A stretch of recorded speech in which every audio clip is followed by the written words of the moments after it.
하늘문교 성도 여러분, 벌써 3월이 다가왔습니다. 사순절 세 번째 주일을 맞이하면서 여러분 가정도 또 일터위에도 하나님 축복과 은혜가 함께 하시기를 바랍니다.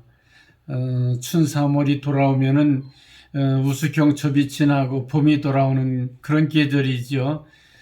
심지어는 강남에 같은 제비들이 다시 돌아온다고 합니다. 마찬가지로 사순절에 주님이 가신 길을 생각하면서 부활의 주님을 준비하는 그런 여러분들이 되시기를 바랍니다.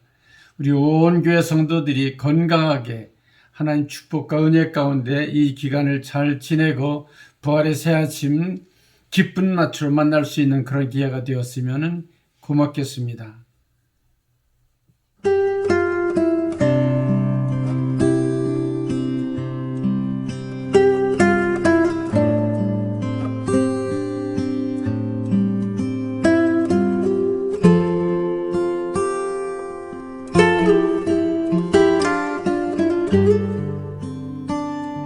오늘 주시는 말씀은 마태복음 5장 14절에서 16절까지 말씀.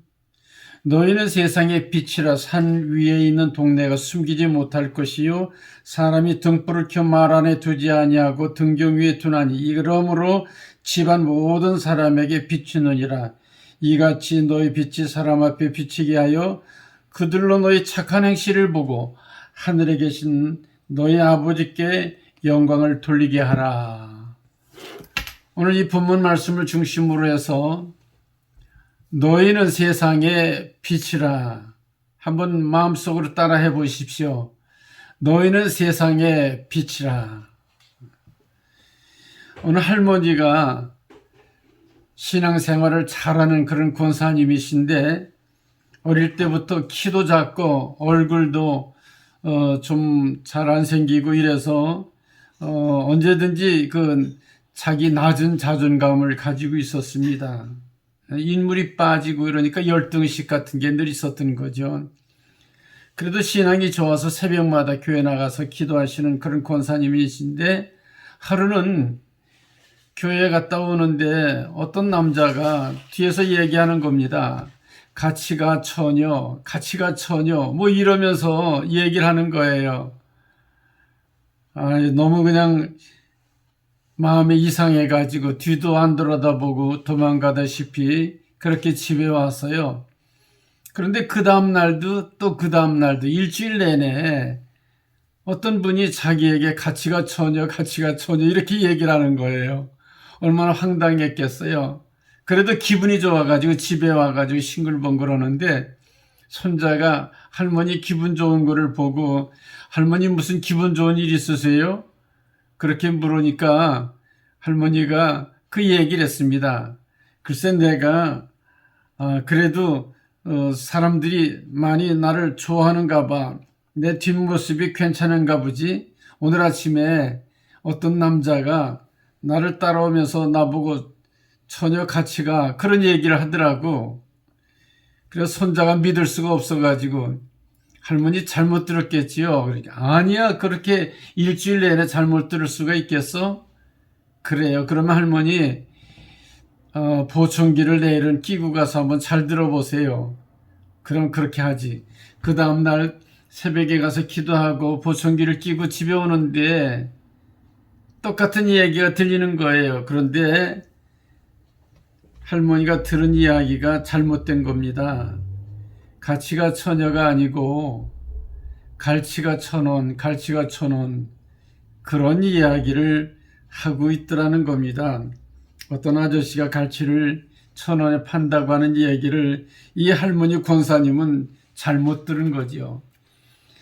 긍정적인 자아상을 가지고 긍정적인 이야기를 듣고 생활과 또 모든 삶이 바꿔지는 그런 형편이 되는가 하면은 부정적인 이야기를 듣게 되면 부정적인 자화상을 그리고 결국은 절망과 실패자로 전락하게 되는 것을 볼 수 있습니다. 더구나 그 이야기하는 사람이 정말 권위 있는 사람이면은 그가 새롭게 용기를 가지고 긍정적으로 살 수가 있는 거죠. 여러분 예수님께서 여러분들을 가르쳐 오늘도 너희는 세상의 빛이라고 이렇게 얘기를 하시는 겁니다. 세상에 어떤 다른 그런 장사하는 사람이나 또 그렇게 자기 존경할 만한 그런 선생님이나 인격자가 얘기를 해도 얼마나 우리에게 힘과 용기를 가져다 줍니까? 근데 예수님이 여러분을 향해서 너는 세상의 빛이야 이렇게 얘기를 하시는 겁니다. 예수님께서는 요한복음 1장에 세상의 빛으로 오셨다고 그랬습니다. 그래서 참빛 곧 세상에 와서 사람들을 비추는 빛이 있었나니, 그러나 사람들이 이 빛이 왔는데 알아보지를 못하고 받아들이질 않았지요. 그러나 영접하는 자, 그 이름을 믿는 자에게는 하나님의 자녀가 되는 권세를 주셨다고 성경은 분명히 얘기를 하고 있습니다. 이렇게 예수님이 세상에 빛으로 왔는데 빛으로 온 예수님이 우리 안에 들어와 계시면 우리도 빛을 발하는 그런 사람이 되는 거지요. 여러분, 예수님의 제자들이 지금 산상수훈의 그 자리에 거기에서 예수님께서 말씀하시는 내용을 듣는 거예요. 얘들아, 여러분, 당신들은 이 세상의 빛입니다. 빛이 와서 세상을 밝혀야 됩니다. 그런 이야기를 하는 거예요. 그런데 이 제자들이 어떤 사람입니까?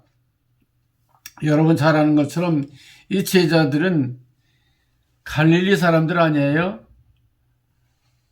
어부들이죠. 그 중에는 세상 사람들이 무시하는 세리들도 있지요. 전부 쫓겨다니는 그런 신세의 사람들이, 비천한 사람들이 12명이 지금 예수님의 제자로 일을 하고 있는데, 그런데 재물도 없고 가문도 그렇고 또 뭐 학식도 뛰어나지 않고 뭐 어느 것 하나 내세울 것이 없는 사람인데, 이 사람들을 향해서 예수님은 너희는 세상의 소금이야, 너희는 세상의 빛이야, 그리고 소금은 맛을 내야 되고 빛은 세상을 비춰야 돼, 이렇게 사명감을 주시는 장면이 오늘 성경 본문의 내용이죠. 바로 이 예수님을 구주로 영접하고 정말 빛된 삶을 살았던 제자들, 완전히 인생이 달라지죠.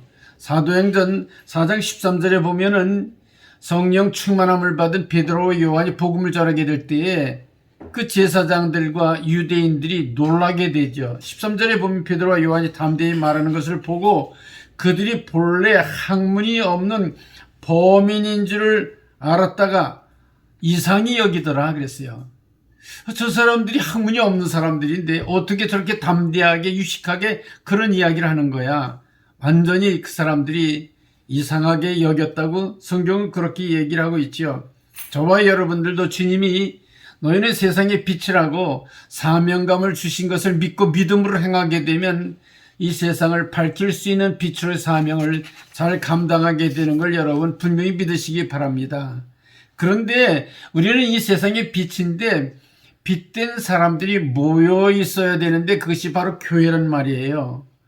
그러기 때문에 예수님 말씀하시는 말씀은 산 위에 있는 동네가 숨겨질 수 없는 것과 같다. 바로 교회를 가르쳐 얘기하는 거죠. 구약에서는 예루살렘 성전, 이른바 그 시온산 언덕 위에 있는 예루살렘 성전을 얘기하죠. 그래서 그 예루살렘 성전을 향해서 이스라엘 백성들이 예루살렘에서는 더 말할 것도 없고 어디를 가든지 그 성전이 있는 곳을 향해서 기도하고 예배드렸잖아요. 다니엘이 바벨론에 있으면서도 그가 예루살렘 성전을 향하여 하루에 3번씩 기도했던 걸 여러분 다니엘서를 보아서 알 수 있지 않습니까? 신약에서는 산 위에 있는 동네, 그러면은 바로 교회를 얘기하는데 예수를 잘 믿는 성도들의 모여있는 교회, 그것이 바로 산 위에 있는 동네입니다. 여러분 성탄절쯤 되게 되면은 라이딩으로 데코레이션을 많이 하잖아요. 크리스마스 때 데코레이션 하는 걸 여러분 기억하시죠? 어떤 동네를 가게 되면 산 위에 아주 그 데코레이션을 잘해가지고 라이딩을 파랗고 빨갛고 여러 색깔로 그렇게 조명을 잘 해놓은 거 얼마나 두드러지게 잘 보입니까? 그것이 하나만 아니고 여러 집이 함께 더불어 그 동네가 온통 완전히 그렇게 라이딩 쇼를 하는 것과 같은 그런 걸 볼 수 있지 않습니까? 밤에 빛은 더 명확하게 잘 보이는데 특별히 언덕 위에 있는 동네, 언덕 위에 있는 그런 마을은 빛이 비치게 될 때에 사람들의 눈에 띄게 된다는 그런 이야기죠. 교회는 바로 이런 예수 그리스도의 복음의 빛을, 사랑의 빛을, 은혜의 빛을 바라는 그런 성도들이 모인 것이 산 위에 있는 동네와 같은 것이 바로 교회입니다. 에베소서 5장 8절의 사도 바울은 너희가 전에는 어둠이더니 이제는 주 안에서 빛이라, 빛의 자녀처럼 행하라. 한번 마음속으로 따라해 보세요. 빛의 자녀처럼 행하라. 과연 나는 빛이며 그리고 빛의 자녀처럼 행하고 있는가? 한번 생각을 한번 해보세요. 예수를 잘 믿는 나라들이 어떤 경제적으로나 문화적으로나 여러 가지 신앙면에서는 더 말할 것도 없고 문명이 발달된 그런 교회들, 그런 나라들 보게 되면 예수를 잘 믿는 그런 나라죠. 심지어는 우리 조국 남한과 북한을 한번 보세요. 뭐 속 안에 있는 신앙 문제를 따지는 것이 아니고 밤에 남한과 북한을 인공위성으로 찍은 사진을 보게 되면은 남쪽에는 환하게 빛나고 북쪽에는 어두컴컴하잖아요. 또 낮에는 어때요? 남쪽에는 산림이 울창하고 북쪽에는 완전히 벌거숭이 산으로 되어 있는 걸 우리가 확실하게 볼 수 있잖아요. 그것이 보이는 땅만 그런 게 아니고 바로 그 땅에 사는 사람들의 신앙과 마음과 그 모든 심성이 바로 밝은 빛이 있는가 하면 어두컴컴한 그런 실망과 좌절에 빠져 있는 그런 모습들을 우리는 볼 수가 있는 겁니다. 여러분, 그러므로 우리는 신앙인이 돼서 정말 하나님 귀한 교회를 더욱 빛나게 만들고 세상에 많은 사람들이 이 교회를 보고서 우리도 저렇게 밝은 빛에 살았으면 좋겠다 이런 마음을 가져야 되겠죠. 필그림 파더스 이른바 1620년 12월 달에 11월 말에 퓨리턴들이 저 네덜란드에서 배를 타고 프리무스 미국으로 오게 되죠. 그래가지고 결국은 보스턴에 도착을 하게 되는데 그들이 도착하기 전에 그 배 안에서 그 존 윈스토프라고 하는 분이 거기에 이미 결정이 되었어 가버너로. 그래가지고 존 윈스토프가 설교를 하는 거예요. You shall be as a city of upon a hill. The eyes of all peoples are upon us. You shall be as a city of upon a hill. 그 무슨 얘기예요? 우리는 언덕 위의 동네가 될 것입니다. 모든 사람들이 우리를 바라볼 것입니다. 여러분, 우리는 동네 위에 언덕 위에 있는 그런 그 동네, 정말 그리스도 안에서 불을 밝히는 동네가 될 것입니다. 그런 신앙과 믿음을 가지고 처음 미국이 시작이 된 거예요. 그런데 얼마나 지금 미국이 정말 퓨리턴의 청교도 정신이 점점 식어지고 동네 위에 있는 언덕 위에 있는 동네가 불을 점점 그렇게 꺼져가고 있는 거 볼 수 있잖아요. 그들이 교육에 몰두했기 때문에 하버드를 그때 세우게 되죠. 그런데 청교도 정신으로 세우던 하버드 목사님의 그 하버드 대학이 지금 보게 되면 종교 다원주의의 산실이 되어버리고 말았습니다. 아마 그때 청교도들이 보게 되면은 자빠졌을 겁니다. 사랑하는 성도 여러분, 오늘은 우리 믿음으로 이곳에 와서 신앙과 믿음의 생활을 해나가는 그런 청교도 1세와 같은 신앙의 그런 이민자들입니다. 그런데 과연 우리가 가지고 있는 신앙을 우리가 정말 교회를 중심으로 해서 언덕 위에 있는 동네와 같이 복음의 빛을 바라는 그런 일들을 잘 감당해야 되는데 혹시 이 복음의 빛이, 사랑의 빛이 식어져가고 꺼져가고 있지는 않은가 다시 한번 생각해 보면서 더욱더 열심을 다해서 정말 사랑의 빛을 전하고 복음의 전파를 통해 많은 생명을 살려내는 그런 일들을 해야 될 것입니다. 오늘 성경을 보면 이 등불을 켜서 등경 위에 두어 모든 사람들에게 비추게 해야 된다는 그런 이야기를 하고 있습니다. 복음이 예수를 믿는 성도들에게만 비춰지는 게 아니고 세상에 빛을 발해야 된다는 그런 이야기입니다. 옛날에는 곡식을 파는 그런 습관들이 있었기 때문에 말을 가지고 그거를 되어서 팔고 또 사오고 그러잖아요. 그 집안에 말이 있었어요. 말. 근데 말은 이렇게 높으니까 등불을 켜가지고 말 위에 두든지 또 등잔대가 있으면 등잔대 위에 켜서 두든지 그러거든요. 등잔에 불을 켜가지고 말 떼밥 같은 말 그 밑에다 두는 사람은 없단 말이에요. 기왕 등잔에 불을 켰으면은 높은 곳에 등잔이 있는 그곳에 세워줘야 되는 거죠. 사랑하는 성도 여러분, 오늘도 우리는 복음의 빛, 사랑의 빛을 비추기 위해서 모든 사람들이 편리한 곳에, 유익한 곳에 우리가 있어야 되는 겁니다. 교회 안에서만 우리가 사랑합니다. 우리가 정말로 친하게 지내야 됩니다. 우리가 아름다운 교제를 나눠야 됩니다. 좋습니다. 그런데 이런 사랑을 가지고 세상을 밝히는 등잔대와 같은 그런 곳에서 묵묵히 세상의 어둠을 밝히는 그런 빛으로 살아야 하는 것이 우리 성도들의 사명이라고 하는 것을 여러분 잊어서는 안 될 것입니다.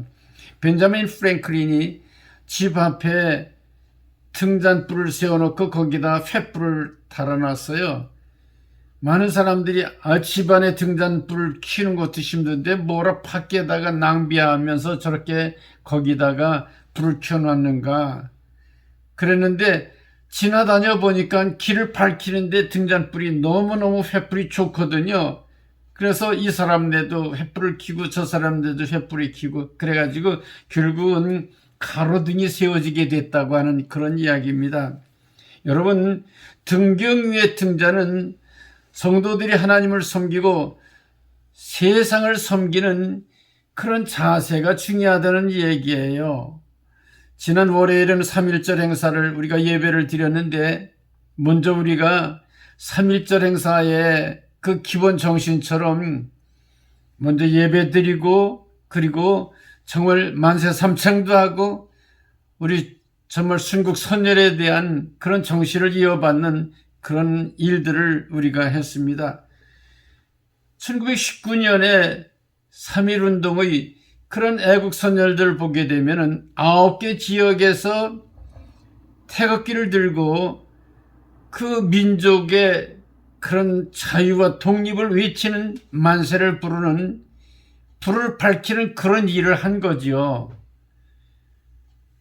9개 지역 중에 8개가 교회가 중심이 돼가지고 그 일을 한 겁니다.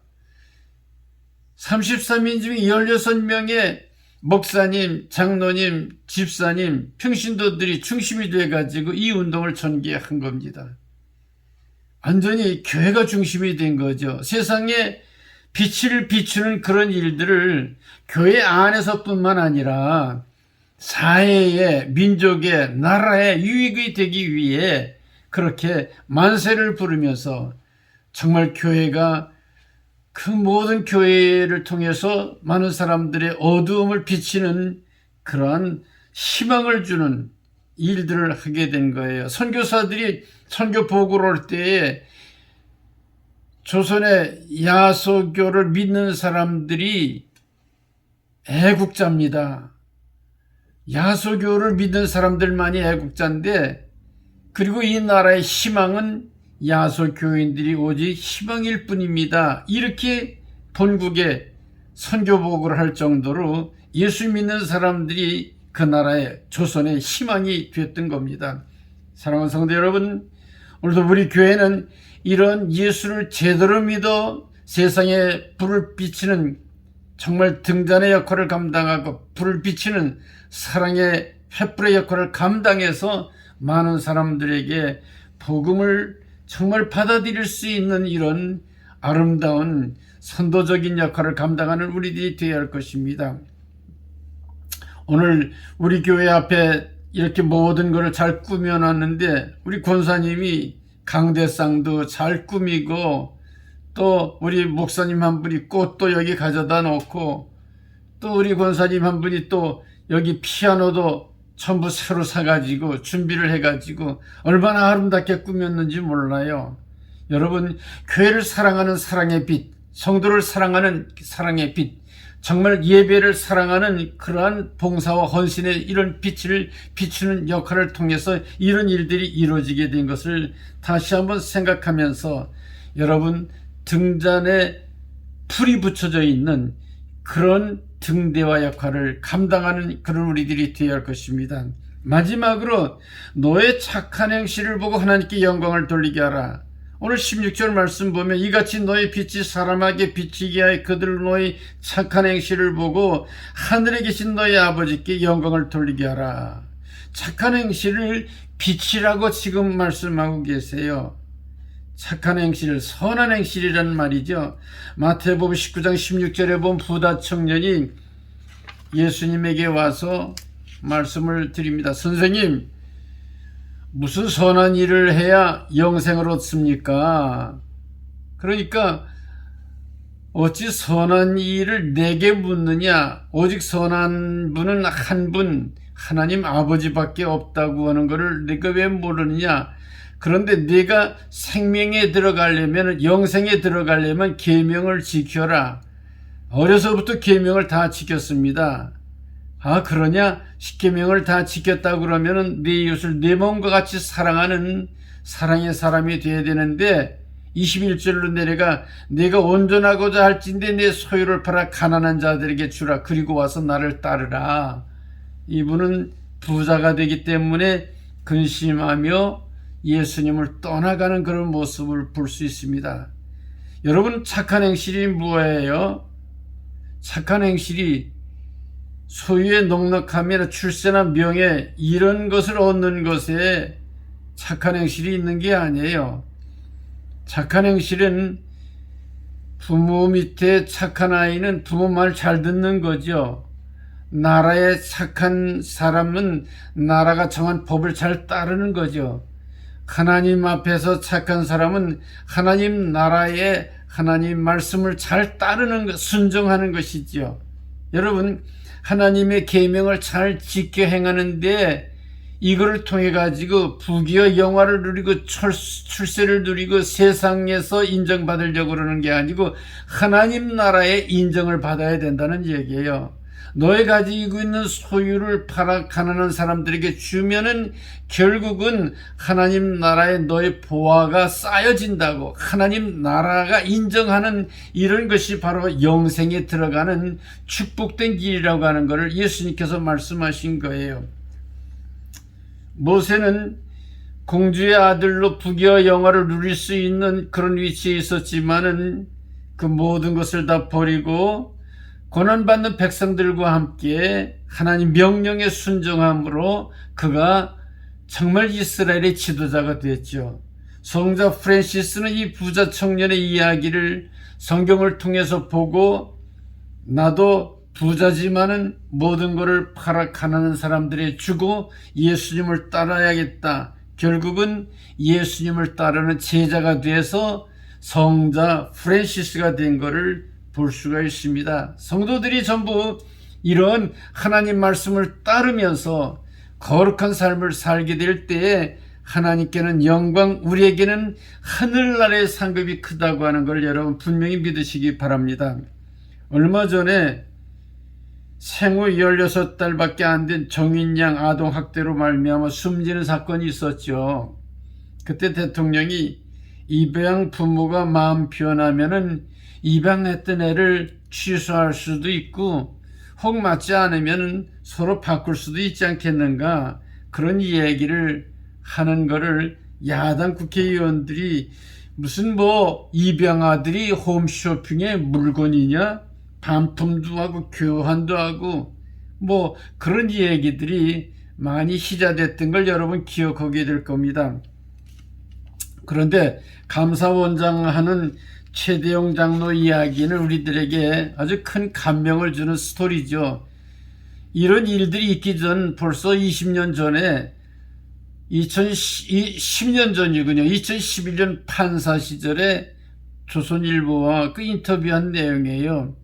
기자가 묻습니다. 어떻게 입양을 하게 됐습니까? 그러면서 입양의 정신이 뭡니까? 그때 얘기입니다. 입양은 진열대에 있는 물건 고르듯 고르는 것이 아니에요. 아이의 상태가 어떻든 간에 아이에게 무엇을 기대하는 그것을 가지고 입양해서는 안 됩니다. 입양하는 사람은 아이에게 사랑과 가정이라고 하는 울타리를 아무런 조건 없이 제공하겠다고 하는 이런 마음의 자세로 받아들여야 합니다.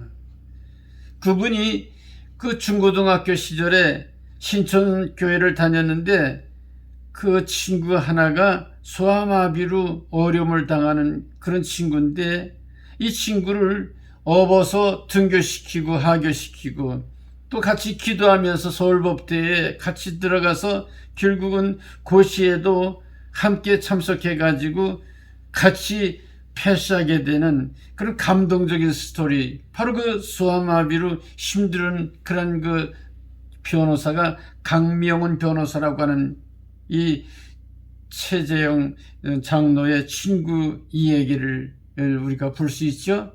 이 강 변호사가 최 장로를 볼 때마다 사랑을 보는 것 같아요. 늘 그렇게 얘기를 했다는 거지요. 여러분, 오늘 우리는 신앙의 선조들이 예수님의 하나님의 나라 조국 대한민국을 위해 목숨을 바치지 않았습니까? 유관순 여사가 그랬고 주기철 목사님이 그랬습니다. 여러분, 나라의 착한 사람은 나라를 위해 생명 바치고 하나님 나라의 착한 사람은 하나님 나라를 위해 순교하는 겁니다. 여러분, 이런 정신을 가지고 십자가의 길을 걸어갈 때 그 사람이 정말 세상의 빛으로 사명을 감당하는 그런 인생인 줄로 믿습니다. 말씀을 정리하겠습니다. 주님께서는 세상의 빛으로 오셨습니다. 그러나 세상이 예수님을 영접하지 않았습니다. 하지만 영접하는 자 곧 예수를 믿는 사람들에게는 하나님의 자녀가 되는 권세를 주시고 예수님께서 말씀하신 것처럼 세상을 비추는 빛이 되라고 하신 말씀대로 그렇게 이 빛된 성도들이 모이는 그런 교회를 형성하게 된 것이지요. 바로 언덕 위에 있는 그런 교회, 그런 동네가 되게 된 겁니다. 언덕 위에 있는 이런 동네를 통해서 세상을 밝게 비추는, 그래서 있는 곳마다, 직장마다, 가정마다, 일터마다, 학교나 어떤 곳에서든지 등잔과 같이 그것에 불을 밝히는 그런 사랑의 빛을 비추는 그런 등잔이 되어서 세상을 밝게 만드는 그런 일들을 저와 여러분들이 해야 될 것입니다. 그러나 우리가 어떤 때는 정말 힘이 약하고 그렇게 불빛이 약해질 때가 있죠. 그러나 성령의 불을 밝히고 복음의 빛을 밝혀서 꺼지지 않는 등불이 되어서 많은 사람들에게 정말 미움이 있는 곳에 사랑의 빛을 전하고 절망이 있는 곳에 새로운 소망과 내일의 비전의 빛을 발해서 많은 사람들을 주께로 이끌고 하나님 나라를 확장해 나가는 그런 일에 열심을 다하는 그런 저와 여러분들이 되어야 할 줄로 믿습니다. 사순절의 세 번째 주일, 오늘 우리는 빛으로 오신 예수님의 가신 십자가의 길을 걸어가면서 너희는 세상의 빛이라 하신 말씀을 잊지 말고 항상 주님을 정말 영광을 돌리는 그런 여러분들이 되시기를 주님의 이름으로 간절히 축원드립니다. 축원드립니다. 기도하겠습니다. 아버지 하나님의 은혜와 사랑을 감사드립니다. 오늘도 사순절 세 번째 주일을 맞이했습니다. 사랑하는 믿음의 권속들을 위해 주님께서 빛으로 오셔서 어두운 마음을 밝혀주시고 소망과 기쁨의 산성이 넘치게 하옵소서. 우리로 하여금 세상을 비치게 하는 그런 등잔이 되게 하시고 많은 사람들을 정말 바른 길로 인도하는 인도자가 되게 해주셔서 하나님께 영광을 돌리는 우리들이 되어야겠습니다. 우리의 착한 행실을 보고 하나님께 영광을 돌리게 하라고 주님 말씀하시지 않았습니까? 이 부탁의 말씀을 붙들고 믿음 안에 승리하는 하나님의 자녀들, 귀한 권속들이 다 되게 하옵소서. 주 예수 그리스도의 이름으로 간절히 축원하며 축복 기도드리옵나이다. 아멘. 한 주간 동안도 여러분 승리하시기 바랍니다. 그래서 주님이 나와 함께 하셔서 승리했다고 이렇게 고백하는 그런 우리들이 되어야 할 줄로 믿습니다.